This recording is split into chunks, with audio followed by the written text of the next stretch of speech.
하나님의 영에 감동된 사람, 이런 제목으로 함께 은혜 나누길 원합니다. 오늘 본문에 보면 사울의 뜻밖의 모습이 등장을 하죠. 사울이 이스라엘의 왕이 되었는데도 불구하고 5절에 보면 여전히 사울은 소를 몰고 시골에서 뭐하고 있죠? 농사 짓고 있습니다. 왕인데 10장 1절에 분명히 선지자 사무엘에게 기름 부었죠. 기름 부었다라는 것은 하나님이 공식적으로 사울을 이제 택하여 왕을 세웠다라는 의식이죠. 또 17절 이하에 보면 미스바에 모든 이스라엘 백성들을 모아놓고 제비를 뽑았죠. 그래서 사울이 뽑혀서 우리가 제비 뽑아서 투표해서 세운 이 사울이 우리의 왕이요 하나님이 세우신 왕이다. 그렇게 공개적으로 왕으로 추대했죠. 그래서 24절에 보면 만 백성들이 사울을 이스라엘의 왕으로 환영했다 그럽니다. 그럼 이제 왕으로서 역할을 해야 되는데 어찌된 일인지 사울은 고향에 가서 여전히 소를 몰고 밭을 가며 농사를 짓고 있습니다. 왜냐하면 이스라엘 사람들이 왕이 필요하다고 해서 왕을 세워달라고 해서 왕을 세워줬는데 왕이 뭘 하는 사람인지, 왕이 생기면 백성으로서 왕을 어떻게 대해야 되는지, 왕은 뭘 하는 사람인지 아직 사울도 모르고 이스라엘 백성들도 모르고 있었기 때문에 일어난 해프닝이죠. 거기다가 여러분, 사울이 왕이 돼서 왕 노릇하려면 왕궁도 있어야 되고 신하도 있어야 되고 군대도 있어야 되는데, 그러려면 백성들에게 뭘 걷어야 되죠? 세금을 걷어야 되죠. 근데 이스라엘은 지금까지 한 번도 세금을 내본 적이 없습니다. 왕이 없었기 때문에.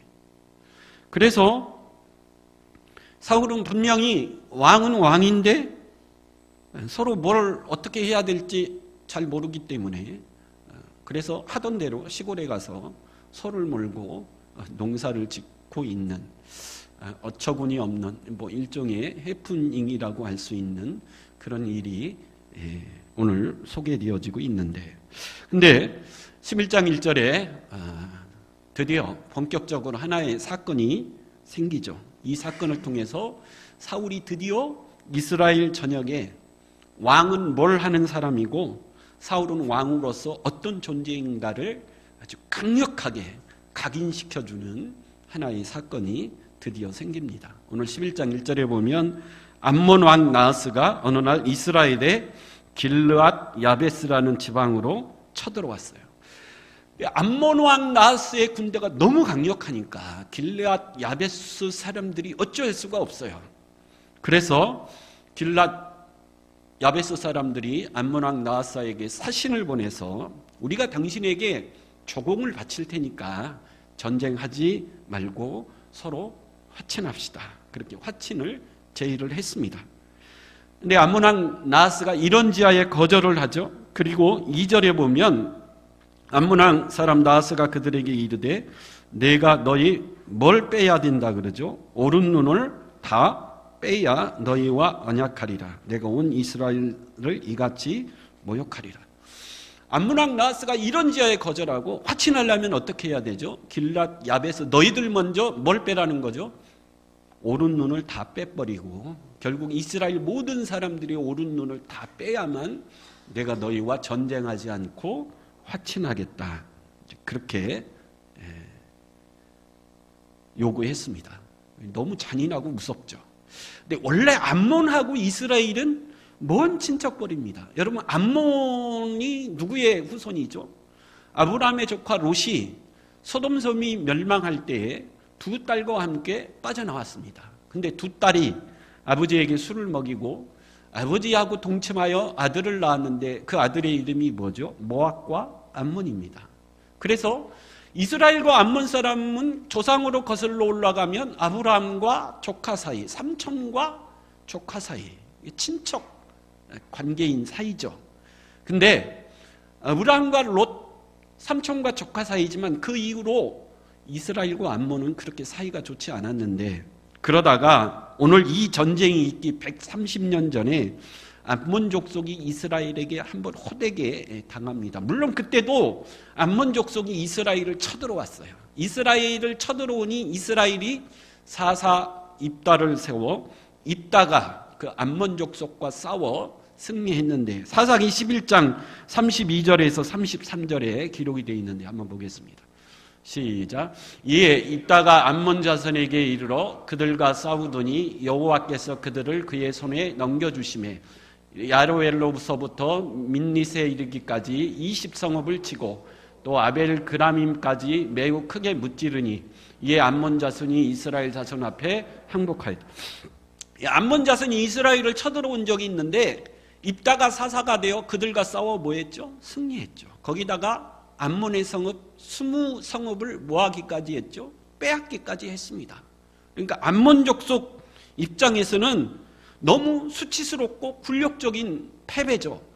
그 이스라엘을 쳐들어갔는데 전쟁에서도 지고 자신들의 성읍 20고을도 빼앗겼으니 얼마나 수치스럽고 굴욕스럽습니까? 근데 그래서 암몬 족속은 그때부터 우리가 반드시 이 사사 입다와 싸워 패한 이 수치를 되갚아주고 빼앗긴 저 20개의 성읍을 반드시 되찾아 오리라. 그렇게 벼르고 부심한 세월 130년을 보내다가 드디어 암몬 왕 나하스가 되었을 때 강력한 군대를 보유하게 되었죠. 그래서 130년 전의 원한을 지금까지 쌓여온 분노를 풀어버리라. 그리고 이스라엘을 쳐들어오는 겁니다. 그러니까 분노와 원한이 쌓인 전쟁이기 때문에 길리앗 야베스 사람들이 우리가 항복하고 조광을 바칠 테니 화치를 맺읍시다. 아니야. 너희들 오른쪽 눈을 다 뭐 해야 되죠? 빼야 돼. 얼마나 무섭습니까? 근데 왜 하필 왼쪽 눈도 아니고 오른쪽 눈을 빼라고 그랬을까요? 역사가 요세푸스는 두 가지 이유를 이야기합니다. 첫째는 이스라엘 사람들이 다시는 전쟁이나 반란을 일으키지 못하도록. 그럼 고대 전쟁에 나갈 때 군인들이 방패를 들고 나가죠. 방패는 주로 무슨 손에 들죠? 왼손. 그리고 오른손에는 칼이나 창을 들죠. 방패를 왼손으로 가리면 방패 밖으로 빼꼼 내밀어 앞을 볼 때 무슨 눈으로 보죠? 예, 오른쪽 눈으로 보죠. 예, 이렇게 방패로 숨어 있다가 오른쪽 눈으로 이렇게. 그 오른쪽 눈을 빼라는 것은 이스라엘 사람들로 하여금 다시는 전쟁하지 못하도록 오른쪽 눈을 빼라는 것이고, 두 눈을 빼면 더 이렇게 복수일 텐데 왜 두 눈을 안 빼고 오른쪽 눈만 빼라 그러죠? 두 번째 이유는 두 눈을 다 빼버리면 농사를 지을 수 없기 때문에 한쪽 눈을 가지고 열심히 농사 지어서 뭘 바치라는 거죠? 조공을 바치라. 그런 의미에서 오른쪽 눈을 빼라. 잔인하고 무서운 요구죠. 그러자 길리앗 야베스 장로들이 한 가지 제안을 합니다. 우리에게 7일간 말미를 주십시오. 7일간 말미를 주면 그 7일 동안 우리가 이스라엘 전역에 우리를 구원할 만한 사람을 찾아보고 우리를 구원할 만한 사람이 없으면 그때 가서 어떻게 하겠다? 그렇게 하겠습니다. 그랬더니 이 암몬 왕 나하스가 기가 막히게도 그 요구를 뭐하죠? 받아줍니다. 지금 암몬 왕 나하스는 압도적인 무력과 군사력을 가지고 있어요. 그래서 쳐들어가서 그냥 쓸어버리면 됩니다. 그리고 남자들 모아놓고 오른쪽 눈 다 빼버리면 끝인데 7일간 말미를 달라. 우리를 구원할 만한 사람을 찾아보고 없으면 그때 가서 당신들의 요구를 하겠다. 암몬 왕 나하스가 그렇게 해보라는 거예요. 왜 그렇겠죠? 니네 해보라는 거예요. 니네 이스라엘 전역의 반두광산, 팔두광산 전체 찾아보라는 거예요. 그리고 니네 다 모아서 한번 와보라는 거예요. 그래도 우리는 너희와 싸워서 이길 수 있는 뭐가 있다라는 거죠? 자신이 있다라는 거예요. 너희는 아무리 해도 우리의 상대가 안 된다라는 거예요. 그래서 허락을 합니다. 그래서 길리앗 야베스 장로들이 이스라엘 전역에 전령들을 보냈습니다. 우리를 암몬 왕 나하스 손에서 좀 구원해 주십시오. 그랬더니 4절에 보면 우리 4절 한번 같이 읽어볼까요? 4절 시작. 이에 전령들이 사울이 사는 기브야에 이르러 이 말을 백성에게 전하며 모든 백성들이 소리. 이 소식을 들은 이스라엘 모든 백성들이 소리 높여 뭐하죠? 울었다 그래요. 왜요? 아무리 생각해도 저 암몬 왕 나하스와 싸워 이길 수 없기 때문에 우리 다 오른쪽 눈이 빼야 되는. 그래서 모든 이스라엘 백성들이 이 소식을 듣고 뭐 했다 그러죠? 울었다 그래요. 우는 것밖에 없죠. 도저히 저 암몬왕 나하스와 싸워서 어떻게 해볼 도리가 없고 우리 오른쪽 눈이 다 빼야 되고 조공을 바쳐야 되는. 그래서 모든 이스라엘 백성들이 이 소식을 듣고 울 수밖에 없었어요. 근데 5절에 보니까 사울이 마침 소를 몰고 밭에서 일을 하다가 일을 마치고 오는 길에 보니까 이스라엘 백성들이 울고 있어요. 그래서 사울이 물어보죠. 왜 그렇게 통곡하고 울고 있습니까? 그랬더니 길리앗 야베스 전령이 자초지종을 이야기하죠. 그랬더니 사울에게 놀라운 일이 벌어집니다. 우리 6절 한번 읽어보겠습니다. 6절 시작. 사울이 이 말을 들을 때 하나님이 영에게 크게 감동되매 그의 노가 크게 일어나. 이 소식을 들을 때 사울에게 뭐가 임한 거죠? 하나님의 영인 성령이 강력하고 크게 임하여 사울이 뭐 했다 그러죠? 크게 노를 바라고 분노했다. 분열이 일어섰다 그래요. 그래서 밭을 갈고 오던 소 2마리를 그 자리에서 잡아 12각을 떠서 이스라엘의 12지파에 보내면서 이스라엘 모든 백성들은 나와 사무엘을 따르라 그렇게 소식을 전했더니 이스라엘 전역에서 사울과 함께 싸울 수 있는 용사들이 모였는데 몇 명이 모였다 그러죠? 33만 명이나 되는 엄청난 숫자의 용사들이 모여서 사울이 그 33만 명을 데리고 암몬왕 나하스와 싸워 크게 뭐했죠? 승리하여 길리앗 야베스를 구원해내는 사건이 오늘 본문 11장에 나오는 사건입니다. 그래서 이 사건을 통해서 결론은 그거죠. 사울이 이스라엘을 구원하기 위하여 이스라엘에게 세우신 이스라엘의 왕이라는 것을 드디어 모든 이스라엘 백성들에게 이 사건을 통해서 드디어 뭐하게 됐죠?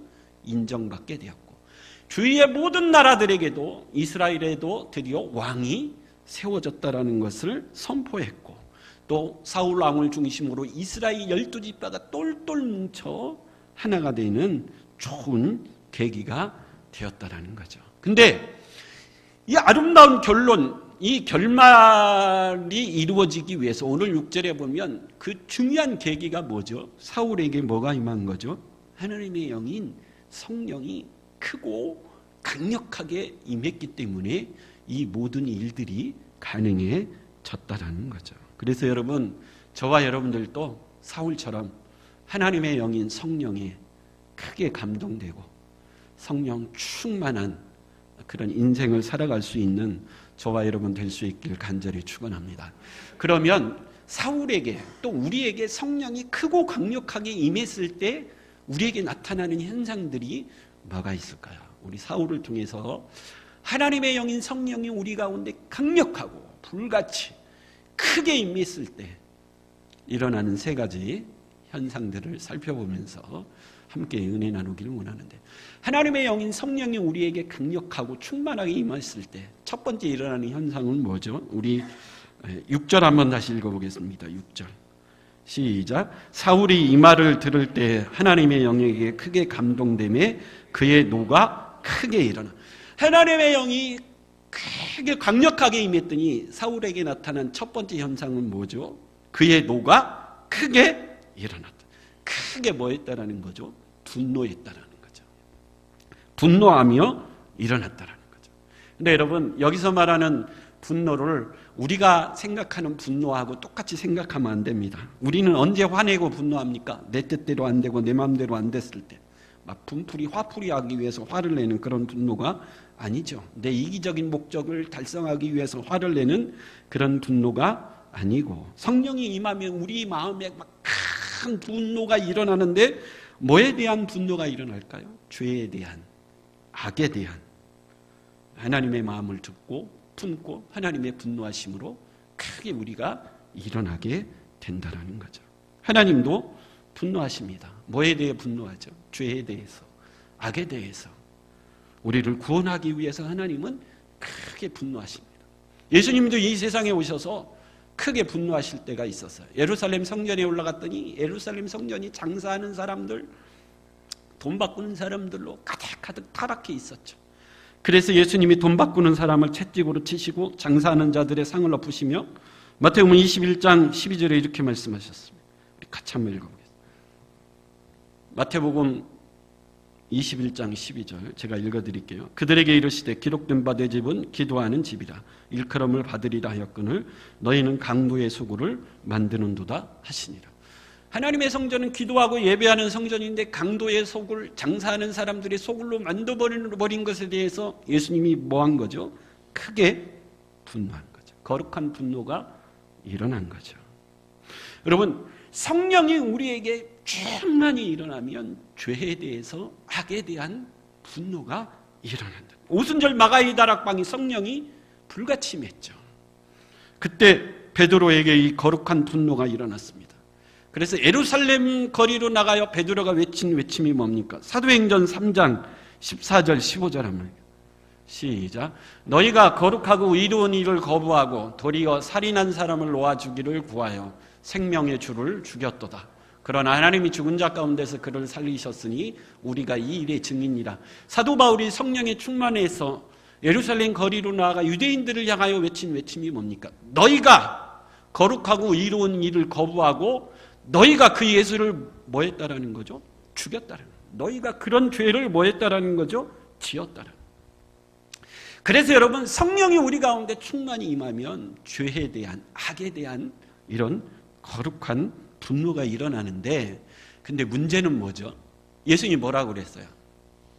남의 눈에 티는 잘 보면서 내 눈에 들보는 못 보는 인생들아. 그러니까 남의 눈에, 다른 사람의 잘못과 죄에 대해서는 잘 지적하는데 자신의 뭐에 대해서는요, 자신의 죄와 악에 대해서는 관용스러운 정반대의 분노를 우리는 표출하죠.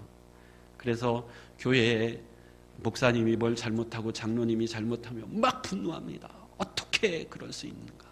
근데 예수님이 뭐라고 그래요? 그런 것에 분노하지 말고 네가 하나님 말씀대로 순종하지 못하고 네가 주의를 지키지 못하고 내 안에 아직도 살아있는 옛자, 죄에 대한 그런 습성들을 버리지 못하는 것에 대해서 먼저 뭐 하라는 거죠? 분노하라는 거예요. 근데 자신의 부족함에 대해서는 관용하고 그럴 수도 있지 뭐 그러면서 남의 잘못과 남의 죄에 대해서 분노하는 분노는 잘못된 겁니다.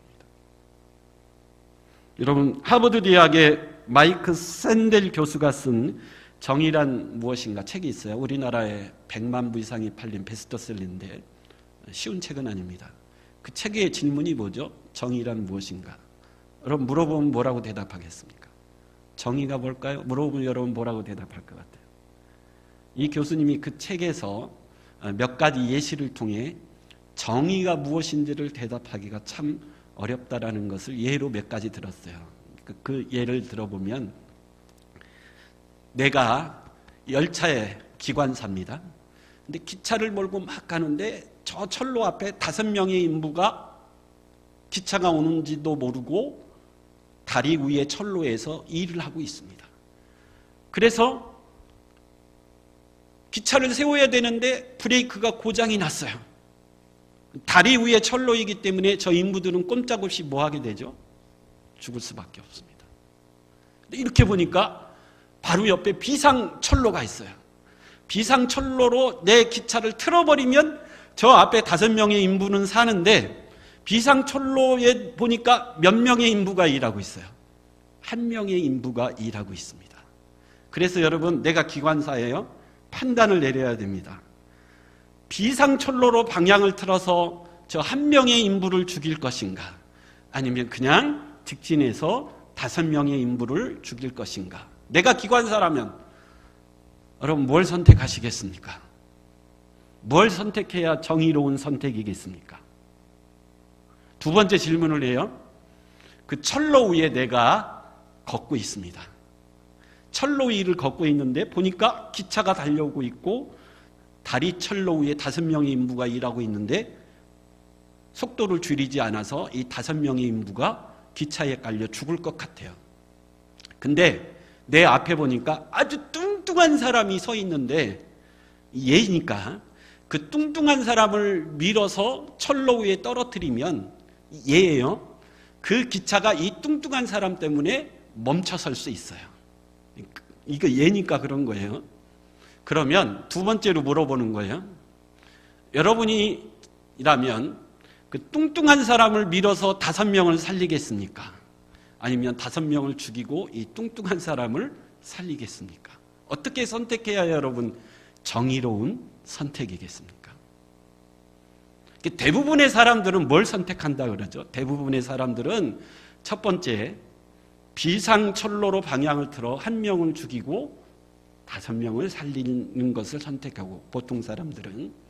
두 번째 예시에서는 뚱뚱한 사람을 살리고 5명의 인물을 죽이는 것을 보통 사람은 선택하고, 그걸 무슨 선택이라고 생각한다라는 거죠?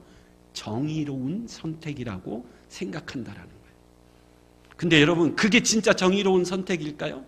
다른 선택을 하는 사람도 있다라는 거예요. 반대로 5명을 죽이고 1사람을 살리는 것을 정의로운 선택이라고 생각하는 사람이 있고, 뚱뚱한 사람을 밀어 죽여서 인부 5명을 살리는 것을 정의로운 선택이라고 생각하는 사람도 있다라는 거죠. 정의라는 개념은 사람마다 다르고 민족마다 다르고 시대마다 다르다라는 거예요.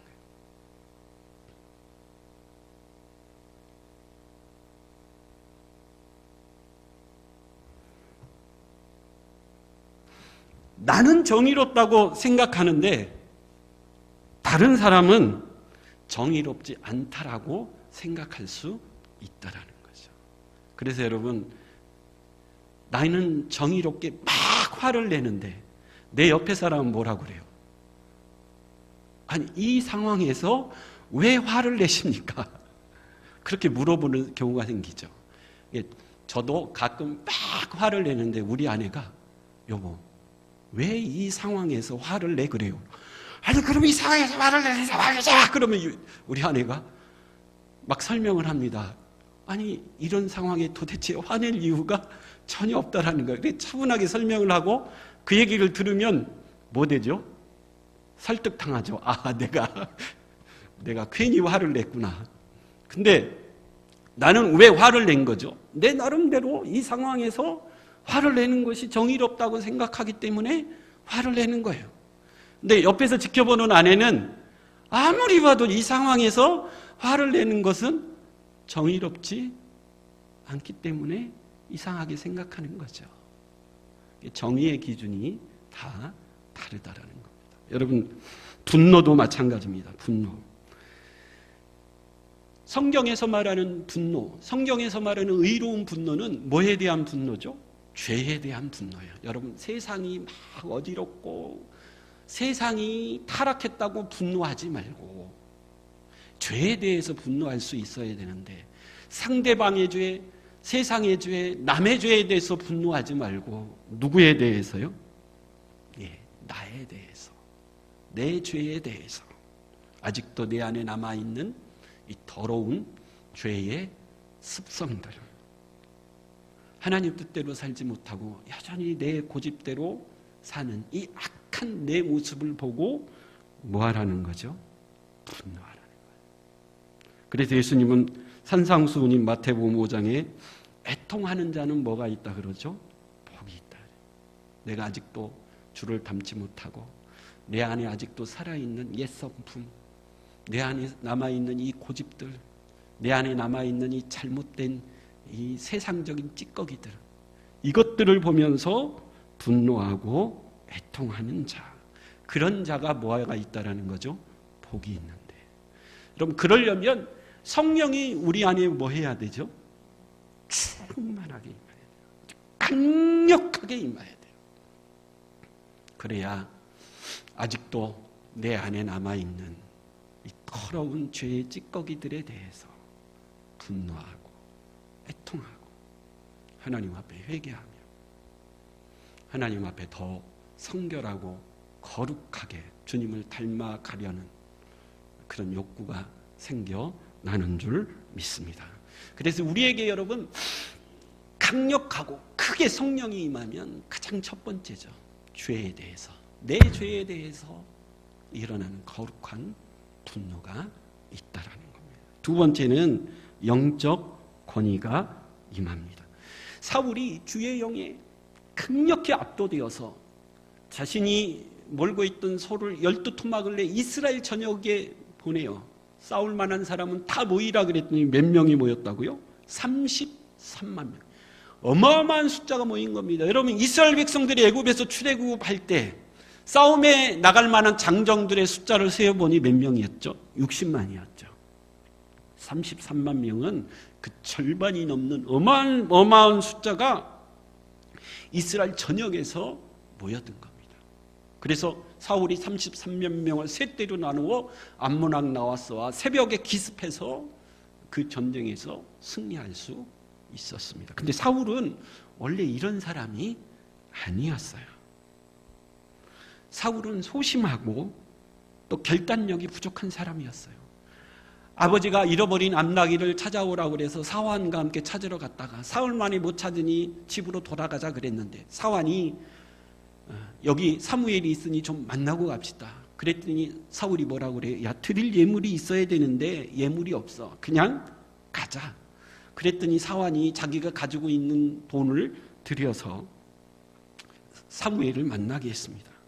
사울은 사환에게도 끌려다니는 소심하고 결단력이 부족한 사람이죠.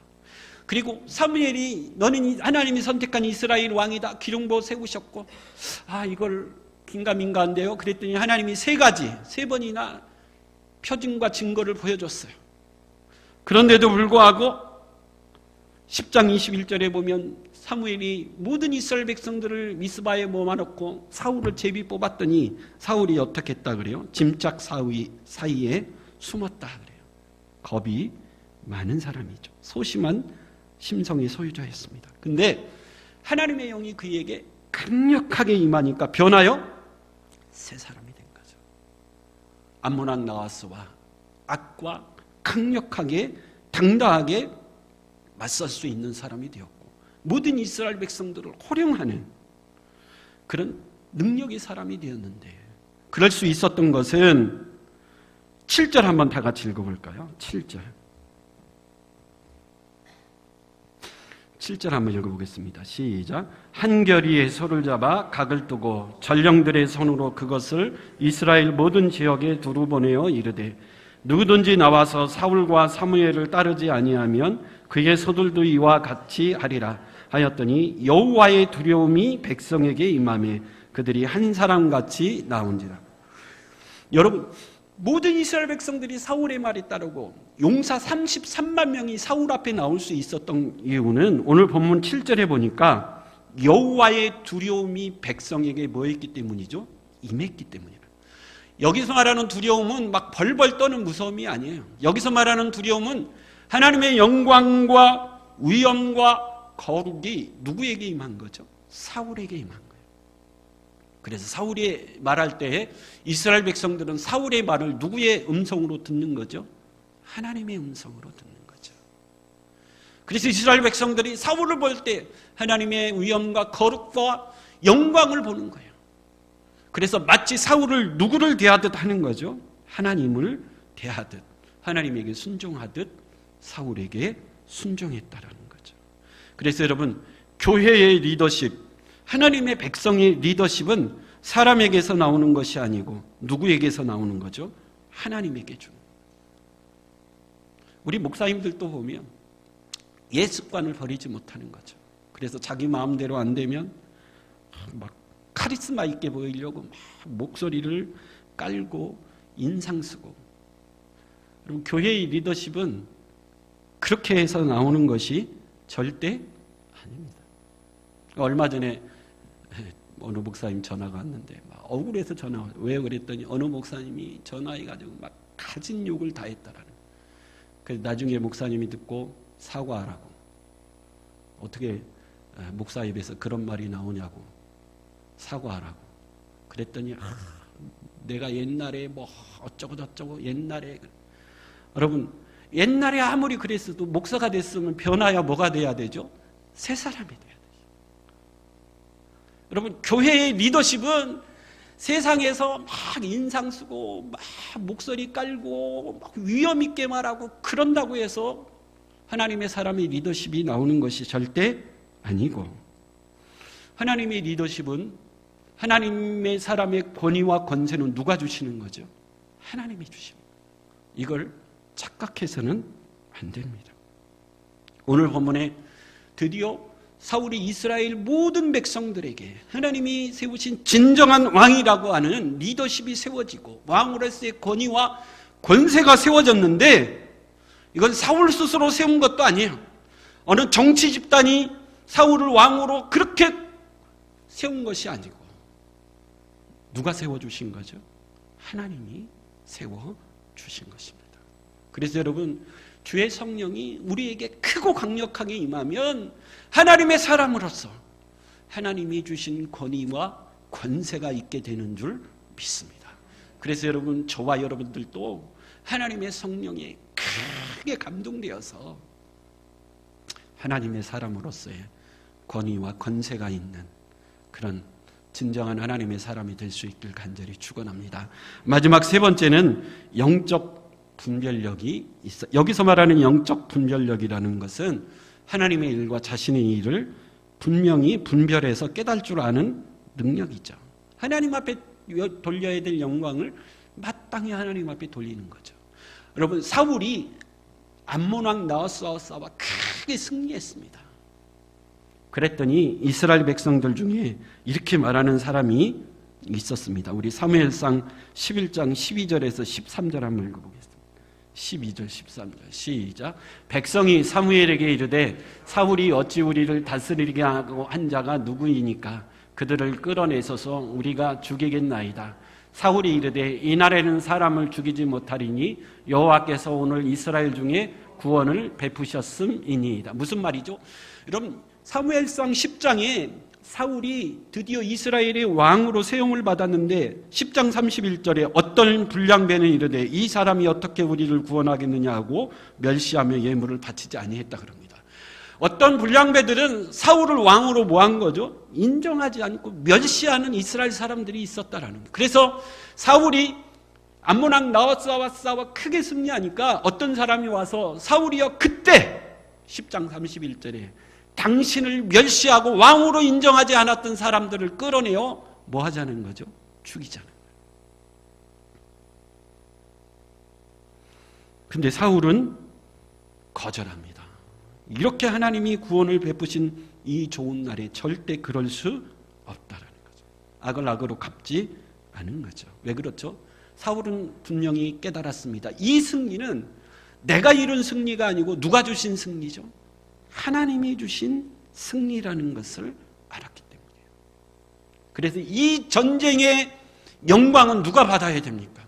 승리의 영광은 마땅히 하나님이 받아야 된다는 것을 분별할 줄 아는 뭐가 있었죠? 분별력이 있었기 때문에 그렇다는 거예요.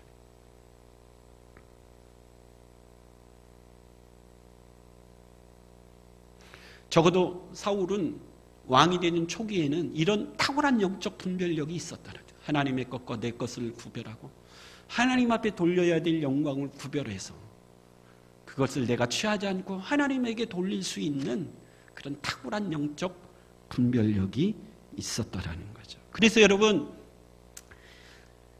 하나님 앞에 돌려야 될 마땅한 영광을 하나님 앞에 돌리고 나를 자랑하거나 나를 내세우지 않는 그런 영적 분별력은 뭐 할 때 생긴다라는 거죠?